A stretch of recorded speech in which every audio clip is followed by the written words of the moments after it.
அவ பேர் சந்திரடா.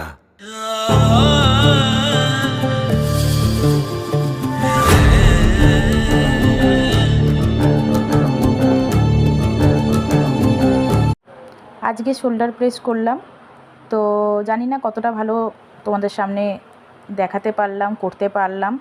তো তোমরা যদি আমার পাশে থাকো, আমি আরও সুন্দর সুন্দর ভিডিও তোমাদের সকলের কাছে পোস্ট করব। কিন্তু জিম করতে গিয়ে হয়তো সেরকমভাবে ভালোভাবে ভিডিও করা হয় না, যেটুকু পেরেছি তোমাদের সঙ্গে শেয়ার করেছি। তোমরা আমার পাশে থেকো, আমার ইউটিউব চ্যানেলকে সাবস্ক্রাইব করে দিও। চলো টাটা।